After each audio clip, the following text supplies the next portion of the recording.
Izzy here, and definitely want to mention some meditation today. Don't hate meditate. So whenever we are trying to lose weight, detox, cleanse, however you want to phrase it, look at it, view it, it all comes down to releasing. And that is one reason why in yoga people tend to lose weight by doing gentle exercise. They don't have to be doing power yoga in order to lose the weight. A lot of times, if we have a lot of emotional buildup or digestive buildup, which tends to go hand in hand, because when we're in survival mode, digestion slows. When we relax, release, we allow ourselves to go into rest and digest. However, that is not the talk for today. The talk for today is movement, and how can we have movement that encourages digestion. And in fact, there are a few Pilates moves that encourage digestion because they're built on the foundation of how yoga moves. So in yoga, we typically have that right knee up and we step back with the left. This pulling in through the right and then pulling in through the left. This is actually massaging the intestines for digestion. Pretty awesome. That's why we do a lot of big folds and twists in yoga, is to also get the digestion moving, because the yogis in the old Vedic text, ancient knowledge, said that having all of this junk sitting in us is toxic. And it is toxic, and we need to get it out.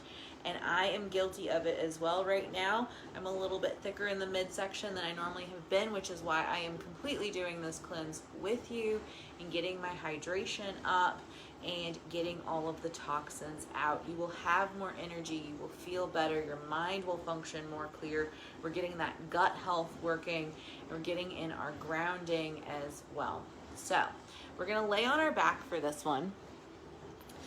And as we lay on our back, we're focusing on pulling the right knee in and extending long through that left leg. And I may have to readjust my camera. So as we pull that right knee in and we extend along through that left leg, we're going to lift our head up off the floor. The chin is lifted. We might get a little bit of strain in the neck, but we want to try to balance that by lifting through the forehead, lifting through the chin, keeping the chest nice and open so that collarbone is nice and open. And then we're pulling the belly button in, so you're going to push your lower back into the floor. That lower leg is going to lift off the floor slightly. However, if this is very difficult for you, that leg can be up as high as you need it to be. So we can do a switch with the legs up. The further down it is, the harder it gets. Keep the collarbone open, keep pushing those elbows down like towards the toes, so that we're getting this sliding action of the core.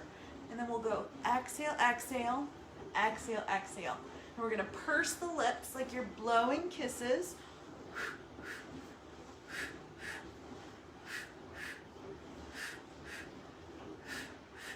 Take a break when you need it, especially for that neck. Let the head rest and just let your head rock side to side. So I'm gonna sit up and show that. So you can do this in the chair, and if you've ever been in any of my Silver Sneakers classes or cheer classes, we definitely do this. So it's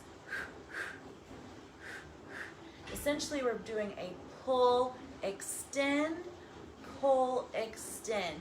So we're doing that initial movement and then really getting into it and pulling that belly button in. The neck stays long. And yes, you are going to work out those neck muscles. When I was doing this exercise all the time, teaching Pilates classes for 1 credit hour at U of L, it was part of the exercise science program for credit hours. Oh my gosh, my jawline was so much more defined because I was working out these neck muscles all the time. And this is super important.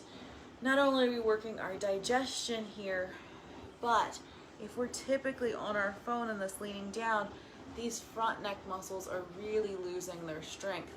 Also practicing opening up that chest is going to be very healing as well, not only for our posture, but emotionally too. All right, so get as many in of those as you can. Normally I like to do sets of 20. 5 sets of 20, so you get in 100. Okay, 5 sets of 20 so that you get in 100. Take a break between that 20 and let the head and neck release. Okay, tucking that pelvic core. It takes practice. You'll get there. Again, keep those legs up. If it's really hard for you to keep your lower back on the floor or work that core out at the moment, you can progress. So we'd rather have better form than just throwing ourselves through the movement. Okay? Thanks for watching with me today, and really do this one. You will see big benefits really fast. I promise. Mwah.